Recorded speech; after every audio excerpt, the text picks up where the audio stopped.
Tapi sebenarnya dia marah tahu. Dia marah si petugas tu balik dan dia minta rokok. Orang yang dah hampir nak mati tahu, boleh lagi dia minta rokok. Sambil dia tunjuk macam lah. Dia kata aku nak rokok.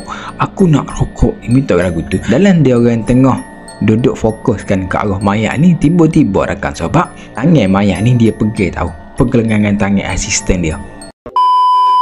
Assalamualaikum, kembali lagi bersama dengan Ri berkongsi cerita-cerita serang malam. Pada video kali ini, Ri nak bawakan kepada semua satu kisah seram.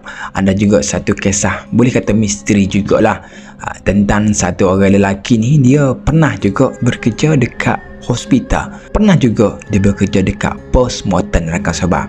Nak tahu macam mana cerita dia? Tengok video ni sampai habis bah. Let's go.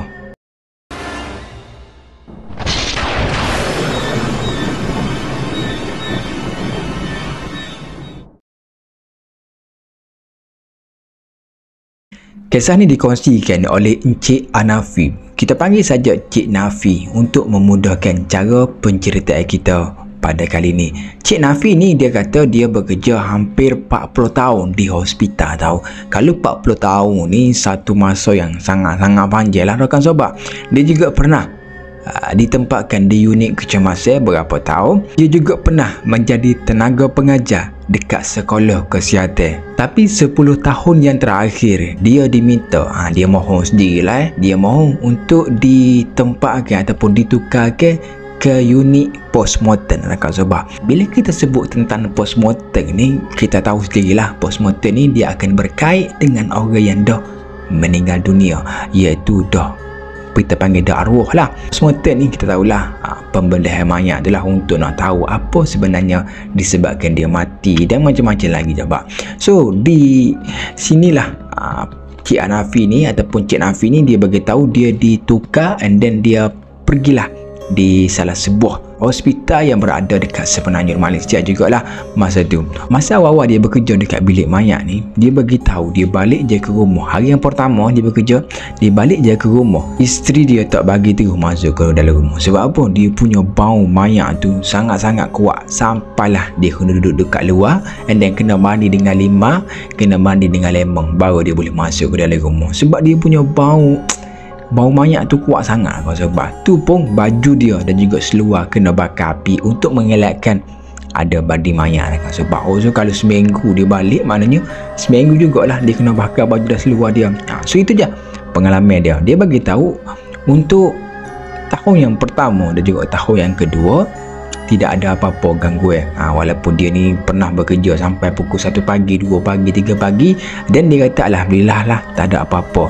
Tapi masuk je tahun yang ketiga, bermulalah cerita-cerita yang misteri boleh kita kata, seram juga boleh kita kata. Okay, satu hari tu nak dijadikan cerita lah. Satu hari tu dia dapatlah satu panggilan, suruh pergi dekat orang aksiden.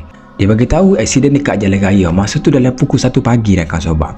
So dia orang ni pun dalam kumpulan dia orang lah, unit dia orang ni pun bergegas lah pergi dekat yang mana dia bagi tahu tadi ada terjadi aksiden kemalangan rakan sobat. Dan bila dia sapa masa tu, yes memang betul di kawasan atas jalan raya dipenuhi dengan mayat. Dikata kena mak rempik, dia macam bertembung lah lebih kurang macam tu. Dan di situlah dia nampak dia punya kawasan motor hancur, dia punya daging-daging mayat, cebisan-cebisan mayat itu melekat di merata-rata tahu.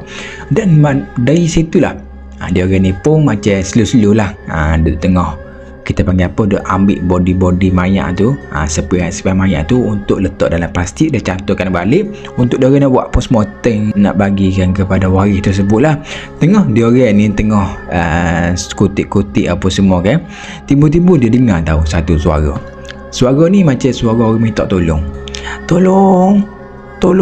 dengan nada yang sangat-sangat rendah tahu. Jadi si petugas ni pergilah dekat sebelah divider and then dia cari kawasan situ. Dia nampak tahu ada satu orang lelaki masih lagi hidup, mak repik tu jugalah.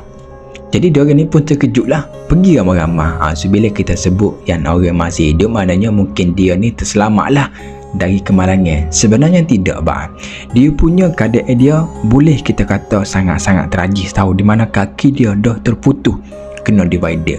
Perut dia dah terburai, dah keluar. Apa kita panggil? Usus-usus perut ni dah terkeluar masa tu. Jadi tengok daripada keadaan dia dah hampir nak menemui ajal sebenarnya, sebab dia dalam keadaan terketar-ketar sambil dalam keadaan menggigil pun ada. Jadi salah seorang petugas ni pun pergilah dekat telinga dia and then bisik untuk nak mengucap 2 kalimah syahadat lah, untuk nak ajar yang mana Marpeh ni untuk nak mengucap 2 kalimah syahadat. Dan dia pergi, tapi sebenarnya dia marah tahu. Dia marah si petugas tu balik dan dia minta rokok. Orang yang dah hampir nak mati tahu, boleh lagi dia minta rokok. Sambil dia tunjuk macam lah, dia kata aku nak rokok, dia minta lagu tu. Dia orang ni pun, orang yang ada dekat situ, pegawai dekat situ, saling berpandangan antara satu sama lain. Tengok kepada IC, orang Melayu, umur dalam 20 lebih itulah. Orang Islam, si Fulan bin si Fulan, tentera nama dia ada. Jadi nak bagi menghormati perjalanan dia yang terakhir, petugas ni pun bagilah rokok, letak saja dekat mulut. Satu sedupan rokok tu pun, selepas daripada tu dia pun meninggalkan seorang. Cik Hanafi ni bukan saja dia berkait dengan postmortem, dia juga kadang-kadang kena naik ke mahkamah tahu, untuk bagi keterangan lanjut tentang apa yang dia buat postmortem. Semuanya dia kena, apa yang dia buat dekat postmortem tu, dia kena bagi naik ke mahkamah untuk bagi penjelasan detail. Kebanyakan kalau kes macam ni dilebihkan kepada kisah-kisah ataupun kes-kes jenayah lah, macam merompok, mencuri, membunuh. Sebenarnya ni dia kena naik ke mahkamah untuk bagi keterangan lah dengan info yang apa yang dia dapat. Dia kata dia dapat satu kes, iaitu perompok yang dibunuh oleh polis lah, ditembak mati oleh polis. Jadi disebabkan pembicaraan dia tu esok pagi, ada kes tu esok pagi dekat mahkamah tu. Jadi malam tu lebih kurang dalam pukul 12 dia kena buat postmortem untuk cek, untuk nak bagi keterangan lah yang macam bagi tahu tadi. Dan masa tu dia dengan asisten dia, 2 orang je lah dalam bilik postmortem. Dia pun kerak lah situ, potong sini, cek-cek apa semua. Dalam dia orang tengah duduk fokuskan ke arah mayat ni, tiba-tiba rakan sahabat, tangan mayat ni dia pegang tahu, pergelengan tangan asisten dia. Menyebabkan masa tu asisten ni terkejut lah.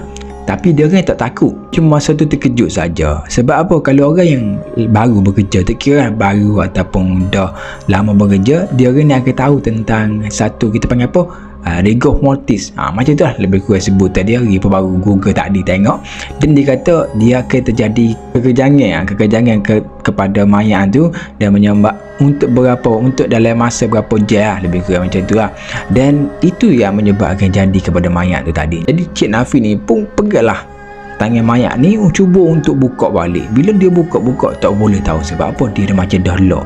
Dia pegang dengan sangat-sangat kuat. Jadi keputusan yang terakhir yang terpaksa Cik Nafi ni buat ialah dia kena potong lah jari dia ni. Sini dia bermula dengan ibu jari. Alright, dipotong lah ibu jari ni pun, dikerak ibu jari, dan dimasuk pula dengan jari telunjuk. Dia kerak je jari telunjuk, dan bila dia nak masuk jari tengah ni akan sebab tiba-tiba mayat mata tu terbuka tahu. Terbuka tu okey. And then dia sambil menjeling ke arah si Cik Nafi ni pun, dia macam buka, dia tengok macam tu. Jadi masa tu dia orang ni dah mula takut. Kalau ikutkan fahaman apa yang motis rigor mortis ni, dia kata biasa mayat ni dia akan kaku je, tapi kalau bak masuk macam ni, dia kata takut benda lain dah yang terjadi. Cik Nafi ni pun azang lah dekat kawasan situ.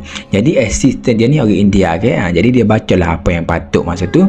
Selepas daripada situ jugalah dia balikkan kepala mayat ni dengan secara tiba-tiba tahu dia terangkat. Disebabkan kepala mayat ni terangkat lah, dia orang ni pun dah memang sangat takut. Cik Nafi ni pun dia cuma senjoh macam mana tangan lekat dekat sistem tadi, dan dia boleh buat, dia pun keluar bilik. Dalam masa berapa minit, dalam 10 minit gitulah, dia masuk balik bersama dengan doktor-doktor yang lain untuk nak cek semula sama ada dia ni sakit apa-apa ataupun dia ni hidup balik pun tak tahulah.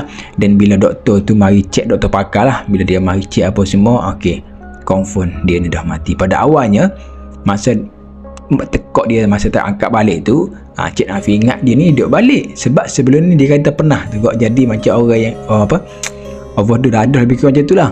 Ingat dah mati, bila nak tanam je balik, tiba-tiba lelaki tu bangun balik. Lebih kurang macam tu lah. Alright, selain daripada tu, Cik Nafi dia juga pernah tahu menguruskan orang yang mati di tali gantung. Kerja dia ni senang saja. Apa yang dia bagi tahulah, kerja dia senang saja. Selepas saja dihukum gantung, dibuat, and then doktor tu pun check. Okey, doktor kata okey, betul dia ni meninggal. Tapi sebelum apa-apa pun dia kena check dululah. Okey, check ni lah Cik Nafi yang ditugaskan untuk check mayat yang mati di tali gantung ni, kau sobat. Dia tidaklah tengok 100% apa yang jadi dekat tali gantung tu. Maknanya dalam proses masa dia hidup tu, hampir nak menemui ajal tu, dia tak tengok apa-apa. Jadi dia fikir mungkin cara orang yang mati dekat tali gantung ni mungkin benda yang sama. Sebab sebelum ni pun dia bagi tahu dia pernah juga tengok orang yang lagi teruk daripada itulah.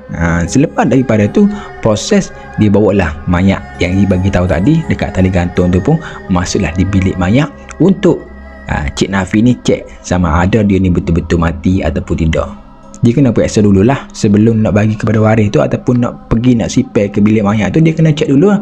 Okey, masa dia cek, proses cek ni lah sebenarnya dia buka saja di plastik hitam tu, buka saja plastik hitam tu, dan dia nak sinilah dia kata dia hampir nak pingsan tahu rakan sobat. Sebab apa? Dia nampak mata si mati ni keluar tahu daripada soket dia, dua mata keluar, dan mulut dia dalam keadaan terjelir keluar masa tu, dan hidung dia dipenuhi dengan darah. Dia fikirlah atau orang lain yang kena hukuman gantung dia macam ni juga ke ataupun tidak, ataupun ni antara si mati lah, si mati yang paling teruk sekali, ataupun mungkin ada lagi yang paling teruk. Dia tak macam tu lah. Jadi dia ni pun kerja dia lah, gulurkan balik lidah ni masuk kan, dan juga mata ni dia masukkan kembali dalam soket dia rakan sebab. Dan di mana telinga dan juga hidung dia yang dipenuhi dengan darah macam tu, dia pun bersih and then bawa lah masuk ke bilik mayat. Masa tu dia kata settle dah, siap-siap mandi pun semua, bawa masuk ke peti bilik mayat rakan sobat. Selepas daripada tu dia pun buatlah report, maknanya ditulislah apa-apa. Dia macam bilik mayat dan di sebelah ni macam pejabat bilik mayat. So duduk pejabat bilik mayat. Masa tu dalam bilik mayat masa tu dalam pejabat bilik mayat ada 3 orang tahu rakan sobat. 3 orang. Apa yang bagi tahulah ada 3 orang. Dan tengah dia orang tengah tulis apa yang patut kan, tiba-tiba tahu rakan sobat dia dengar satu suara yang menangis di bilik mayat. Alright. Suara tu macam suara orang lelaki yang meratap ketangisan dia tu macam betul-betul menangis. Dia terfikirlah masa tu tengah hari ke petang macam tu lah. Dia fikir tak logik kalau orang nak prank ataupun orang nak main-main di bilik mayat tu. Siapa yang berani nak prank ataupun nak main-main tak? Tak ada orang sebenarnya. Jadi dia memang dengar tangisan itu hampir 10 minit tahu dia dengar. Dan 3 orang ni saling berpandangan antara satu sama lain. Tu tengok hak ni pun tengok hak ni pun tengok Cik Nafi, sama-sama tengok macam tu. Tapi sebenarnya dia orang sendiri tahu dah lah, alright, ni mungkin ada makhluk lain lah yang duduk dekat kawasan tu. Masa tu dah memang sama-sama takut jugalah, cuma dia yang pun semua. Jadi dia orang nak keluar lah. Bila nak keluar bilik dia, kalau dia nak keluar, dia orang akan temu, dia akan berjumpa dengan pintu bilik mayat tu dulu. Dan pintu bilik mayat tu, dia punya tingkat dia macam min kaca tahu. Dia boleh nampak daripada dalam. Dia nampak lah. Mungkin kebanyakan hospital ataupun bilik mayat kan macam tu lah. So dia orang 3 orang ni pun keluar lah, pergi. Pada awalnya 3 orang ni tak nak tengok pun sebenarnya apa yang ada di bilik mayat. Masa dia berjalan tu dia masih lagi dengar tahu tangisan seorang lelaki masa tu. Masa tu jugalah menyebabkan dia orang ni rasa nak tahu. Bukan dia orang lah, Cik Nafi. Menyebabkan Cik Nafi ni rasa nak tahu. And then Cik Nafi pun tengok lah masa dia berjalan keluar tu. Dia nampak tahu ada seorang lelaki yang dalam keadaan tidak kenakan pakaian baju dan juga seluar, berbogel, sambil duduk dekat peti mayat and then menangis masa tu.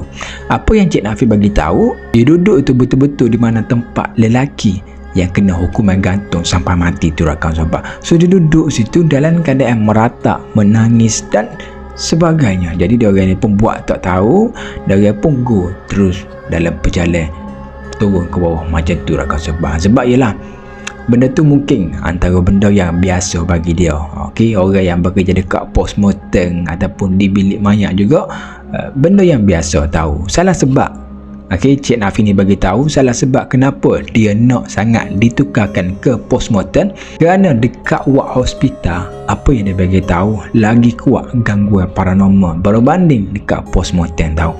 Postmortem ni biasa tapi dekat ward hospital, wuish, dia bagi tahu macam-macam tahu yang jadi. Dia pernah juga melihat kelibat pocong, dengan orang tangis dan macam-macam juga tak apa. Sebab itulah dia kata macam dia tak boleh nak go sangat, dia tukar masuk dekat postmortem Raka Sabah.